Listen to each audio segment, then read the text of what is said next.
the main focus is just Tradezella, period. Yeah. Like, just want to build the best trading tool. And like I was telling you before, I've made $0 from it yet. I haven't paid myself. I don't plan on paying myself. Every dollar that's coming in, going back into development, paying the development team very, very heavy to grow this and make this a good tool, right? Other companies that are competitors are in the space, in the past year, they've come out with 0 features.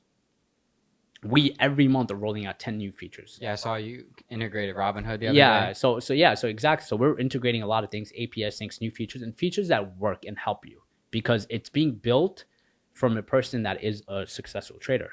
Exactly. These other companies that exist, right? Not a single one of the developers are traders themselves. And they're doing it specifically for money. Yeah, and it's all, you can see how the development is done. It's you can tell a developer made it, not a trader. Yeah. So there's no benefit. You'll see a bunch of numbers that looks cool and a bunch of different reports that look cool, but they have no value. Yeah. It's not benefiting the end user. So when I saw that, I was like, wait, there's nothing out there that can actually benefit you. Why don't we create something? Yeah. And then when the idea of creating something came, I'll be honest, I was scared. Like, I was super scared. I was like, I know nothing about tech. I know nothing about software development. Do I get myself into this? Do I go and keep trading? Like, I don't know. Do I even know how to run a company at this magnitude? What if it becomes, like, I know nothing. And then one day I woke up and I said, you know what? What's the worst that's going to happen? I'll lose money on it, right? And once again, different situation. I'm in that predicament to lose that, right? Just to share with other people, because I don't want people to think the same way. Well, I only have X amount to my name. I'm going to dump it. What's the worst that's going to happen? Right, I'm going to lose it all, right? Be smart with the money. But for me, it was just, hey, I'll figure it out. I believe in this, and I want to challenge myself, right? I want to challenge myself, and if I can't challenge myself to make this a good product and, you know, reach the market, I won't be able to hit anything I have set out for myself in life, because everything that I need to do is going to be new to me, right? So if I can't take this new project, new challenge, and elevate it down 5-6 years, when if I want to start a new project, I'm going to have the same problem. Yeah. So why not overcome the problem now? And I started it. We started in 2020. And honestly, it was such a terrible road. Oh, really? Yeah, it was not easy. First team we had, we spent a ton of money with them.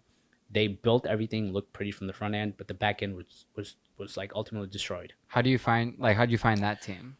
So that team, I kind of took more of a lazier route. That was my mistake, and I take full accountability. Yeah, right? tell me you went on Fiverr. No, I didn't do that. So I knew a software developer who worked with an agency, and then they were the first team to present me something. Gotcha. So because that was my first presentation of a company working on a software project, it was like, wow. Yeah. Which is what you should do, is anything you do, get 3-4 different opinions. Because if you get one opinion, that would be the best or the worst opinion right away. Yeah. So don't be attached to the first opinion on anything. Even if you go to a doctor. Yeah, I was about to say that. Even a doctor. Yeah. Get 3rd, 4th opinions. You go to a lawyer, get 3rd, 4th opinions. They only know as much as they know. Yeah. Right. But now if you go to different opinions or different doctors or different whatever you go to, you'll have a different outlook on the problem. Yeah. I didn't do that. I looked at it like, okay, it's going to cost me another 2 weeks. And this was in February of 2020 when I had my first trading $1 million month. So I was like, it's going to cost me another 2 weeks. What's 2 weeks worth to me right now? 2 weeks are worth this much. Is it really worth it if I go find someone cheaper or better? It's okay. Let me just dump the money and start. And I did that. And, you know, over time, it was terrible on the back end.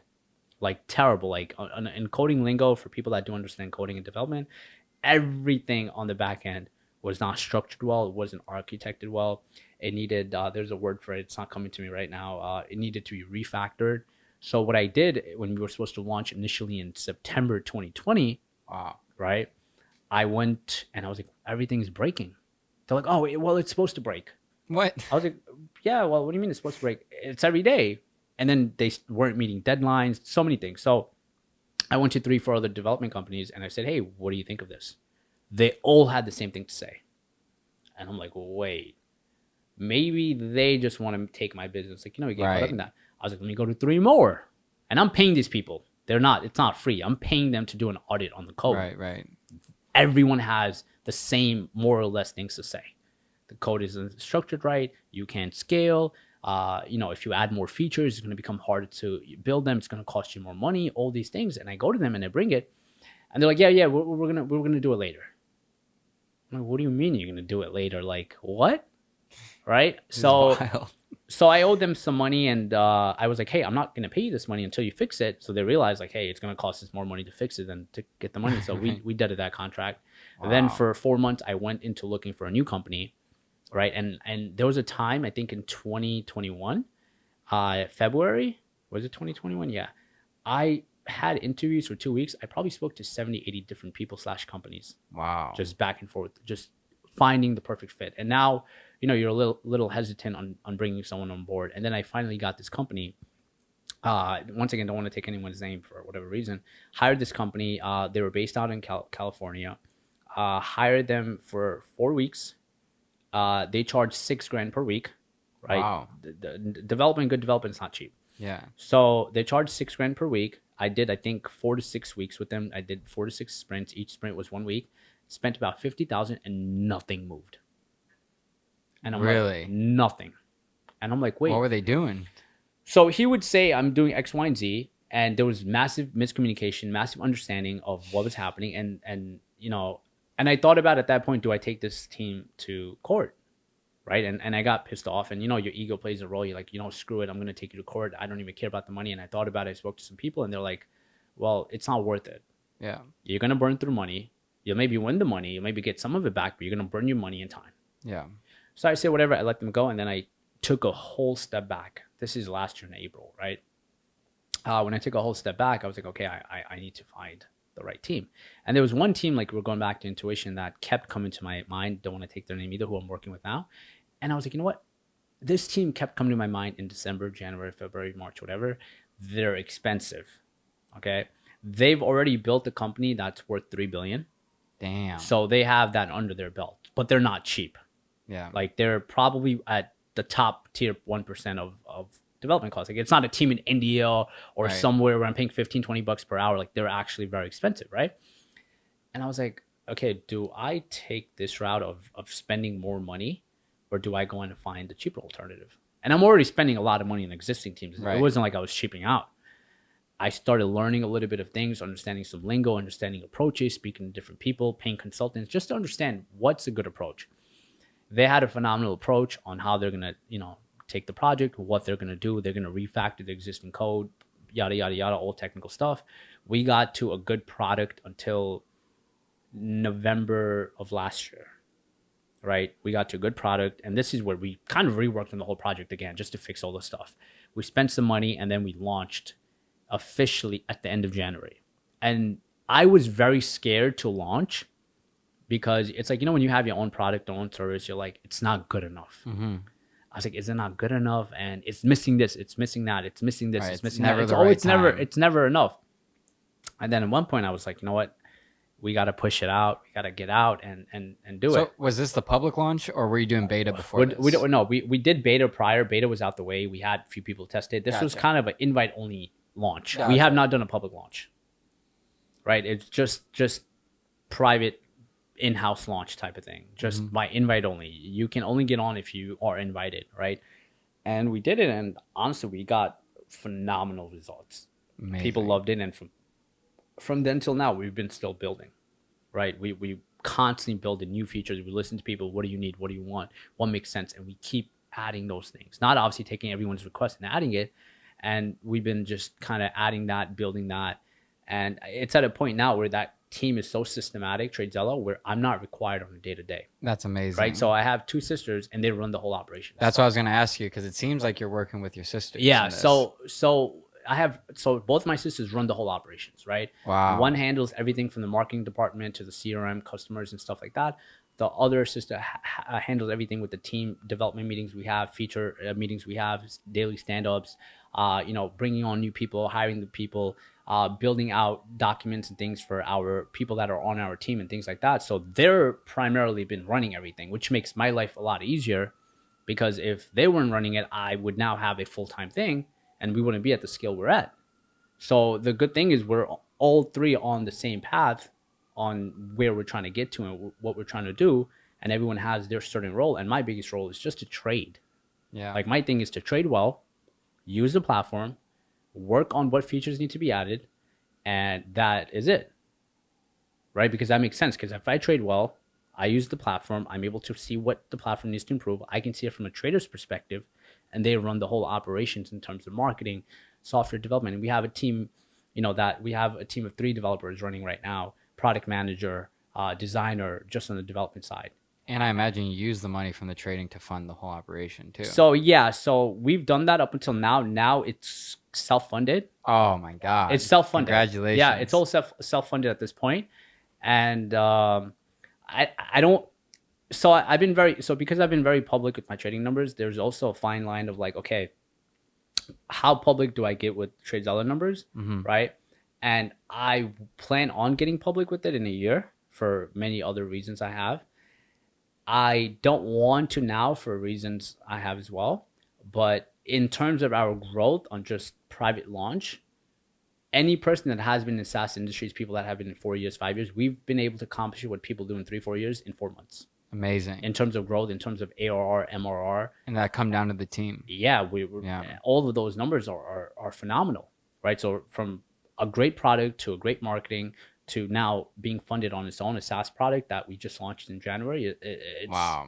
Even the development team and the agency we're working with, they were even surprised because the guy initially didn't believe it. Oh, really? He was like, yeah, people have estimates and blah, blah. I was like, no, I think we're going to achieve this in like month 3. And I think in month 2, we achieved it in profitability, in terms of making it self-funded and not needing me to pour more money into it. Because up until January, I poured money into it. Every dollar obviously came from me. But besides that, and now we've gotten a few offers, by the way, for people wanting to invest or take equity, and it's 100%. It's like, no, unless someone can come in and provide exceptional value, we're not taking outside money. We're keeping it in-house and just trying to scale it as much as we can so we can control the product. Right? We want to control the product and make it a good product and not let VCs come in or someone come in and say, well, product doesn't matter, focus on growth and get 20,000 customers, 30,000 customers. Like, no, we want to do it strategically in our way. And that's why we're not open to the public. If we open to the public, we'll probably get 10, 20, 30,000 customers tomorrow. But it's like, no, we want to take a few customers, make it a good product, elevate that product, and then take it from there, besides giving people a crappy product or overloading the platform and not getting proper feedback. Beautiful. Yeah. Wow. Yeah, I didn't know all that. I'm glad we got into that. Yeah. These are things people don't see. They see the end result and like, oh, great. And I'm like, no one understands how many times I thought about being like, hey, I think I'm going to stop this. Yeah, especially after the first. And then the second I was like, scene. It's taking time away from my trading. It's taking time away from other business. It's taking time away from you overall. And it's becoming a mental thing now where I'm feeling defeated over and over again. And I'm like, do I keep doing this? Maybe it's not for me. Okay, I tried it. It didn't work. And we all hit those phases. But it's like, how do you get yourself out of that phase to, keep going? Right. Yeah. Wow. I guess my last question, do you only have 2 sisters? Yeah, 2 sisters. That's so you get to work with your whole like siblings. That's incredible. Yeah, it's great. It's sometimes it sucks, sometimes it's good, but it's just being aligned well. Right, having the boundaries of respecting one another and having the boundaries of like listening to each other. Right, I think with a lot of siblings, it's like, oh, because I'm older, right? I'm like 5-6 years older. I'm older. I know what I'm doing. You're stupid. Yeah. I'm like, no, like that's not how we're gonna keep this. We're gonna keep this in a professional way. You have a voice. I have a voice. You have a voice. We're all gonna be aligned. We're also gonna be open to communication. Like I'm someone that if we're working together, I don't want to be in an environment, and they're very similar, where I have to watch what I say to you. Right. Like if I say, hey, Scott, that sucks. Yeah. Don't take it personal. I'm saying your work sucks, not you. Yeah. Take that and be like, how's it suck? Can you tell me how? Don't think, oh, he's saying it sucks because he doesn't like me or she doesn't like me. So we have the understanding that of being open to, sharing that, hey, that's not a good job. Or that's a great job. Or, hey, you're slacking here. And respecting those boundaries and understandings of one another, where most people, even in the work environment, don't have that. Yeah. So anyone that even works with us, because I don't say anyone works for me, and I don't like that saying or like the saying of employee. Everyone that's part of our team works with us. We have one goal, right? There's no, this person works for me. Our whole thing with everyone is we have a monthly meeting for all companies where, hey, talk your shit. Tell me what I need to improve on. No, legit, what do I need to improve on? Yeah. What do you need to improve on? What are you slacking on? Just an open environment, and no one takes it personal. Right? Because if you start taking those things personally, you start having a terrible culture, and that culture doesn't allow the company to grow and evolve. But everyone within the company needs to have the same goal. What's the end goal? What are we trying to achieve? Same thing with Stock Market Lab. What's the end goal? We want to produce great traders from this program. How do we do that? Forget the profits, forget the numbers. No, one goal, and we treat every person that comes in the same way in terms of making them achieve that profitability. And with every company and everything, it's aligned the same way. So if anyone that comes into the culture, they're not aligned with that mission, no matter what it is, you're not a fit. Yeah. Right? We had some developers that didn't believe in trading. Like, the trading is a scam. We're not going to have you on They the said team. that to you? Yeah, they're like, trading Why is would a they scam. say that? So it's like, we can't have you work on a product that you don't believe in. Yeah. You're not going to be passionate about. So those people, obviously, we had to remove for those reasons. So it's just getting everyone aligned within that plan. Yeah. And all these things are just trials and errors you learn within life. And my way of looking at everything is just look at life as a video game, right? Every level you're at, you need to maximize everything you learn from that. Because if you skip level 8, when you get to level 60, right, what you missed at level 8 and the shortcuts you took are now going to affect your level 60. So whatever level you're at, whatever hardships you're going through, embrace it. And everyone thinks as you make more money or as you get higher, things get easier. No, you just learn how to deal with it better. Yeah. Right? There's more problems as you start making more money. Yes, not saying it's a bad thing, but the problems elevate too on a higher degree because the fall becomes worse. Now you're not dealing with a $10,000 loss. You're dealing with $1 million loss. Yes, maybe you can stomach it because you have the money and the skill sets, but still the problems become a lot bigger. It's just you become better at dealing with every individual problem instead of not having any problems, right? Because people from the outside see, oh, there's no problems. I'm like, yeah, if you see the actual day-to-day and the things that break and the things that go wrong and the things that happen, right, you'd be like, what? But no one sees that. Everyone just sees the small highlight of the beautiful thing, and they're like, oh, wow, I wish I had that. I'm like, no, there's a lot that goes on behind the scenes that's not pretty, but embrace that because that process is what's going to make you as a better person and elevate you to the next level. I think, yeah, everything you said right there, talking about the development of Tradezella, I think that really shows people that there's a lot more than goes into just like, that's insane. It's so crazy. I guess my final question would be, you said at multiple times throughout it, you thought, is this for me? You started questioning that.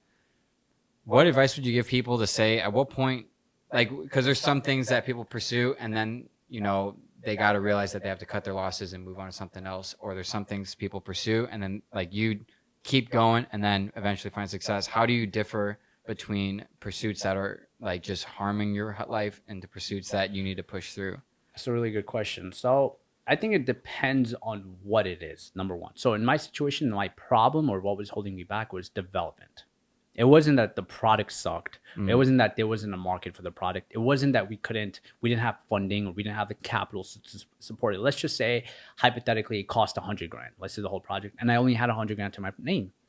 Not knowing development, not knowing anything, not having money for marketing or whatnot. Is it smart for me to spend the $100K and go into it? No.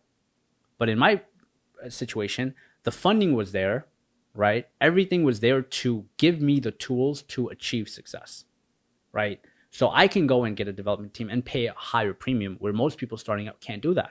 So for me, it was understanding the right team, the right fit, and how to manage that team to get us to where we want to get to. So that was my job to learn and understand. So I never got to the full point of like, this is not going to work. Now, let's just say we launched in January. Let's just say we didn't have attention. Let's just say we didn't have buzz. We didn't have no hype around us. Okay, now it's like, wait, do we keep doing this? Right? So our wait list, just talk about it. We have a wait list of 30,000 people. Instagram, we're already at almost 27,000. Twitter at 10,000. All organic. 27,000 followers on Instagram. Wow, organic. That's insane for us. Just software. Organic. We have no paid promotion. No one gave us a shout out. Nothing. Just by me promoting it, people using it got to 27,000 right now currently. Twitter, we're at 10.3K. Waitlist, email list of 30,000 people. Everything organic. $0 spend on marketing. Wow. So there's a product there. There's something that people need. So if none of that was there and the funding wasn't there, it would have been like, okay, it's smart for me to cut my losses on this, and I'm not gonna. Gotcha. But in that predicament, it was just how do I bridge the gap of figuring out the development, getting the right team to make this happen. That was it. To meet the demand. Yeah. That just took me a long, long time, right? And it was very, very difficult. But hey, that's what makes great stories, and that's what makes great individuals. You know what I mean? Yeah. So that was the big gap. But now, like I said, if it was the funding was the problem, and I didn't have the funding, or I didn't have cash flow, I wasn't trading, or I didn't have the money supported, I would have cut it in 6 months. Yeah. Like when the first fail happened, I would have cut it. I wouldn't have the money to keep going. So that's where I think people need to be a little bit more risk calculated, because now, once again, the culture is take extreme risks. No, take calculated risks. Mhm. You know, like not Steve Jobs, Bill Gates left college to start a software company. No, if you guys pay attention to it, Bill Gates made sure he can come back next semester. He Oh, made sure really? with his college. Yeah, I think it was Bill Oh. Gates with Steve Jobs. They made sure they can come back next semester. They took an off year. Ah. So if this doesn't work, I'm going to come back. So strategically, they're placing themselves at the best possible situation instead of being blind and I'm going to go and take a risk. So in my situation as well, it was, okay, how much can I contribute to this? What will I contribute? Is there a market? Can we grow? What are we going to have to spend? Like, you really look into it, and what is the final piece is missing? That was it. And that's my job to figure it out. Right. And that was the difficult part. And I did. Right. Wow. We got to it, and now it's moving well. We're still having problems. Obviously, it's not perfect. We deal with problems on a day-to-day basis, but that's what will make a great product, company, and individual. 100%. Yeah. Well said.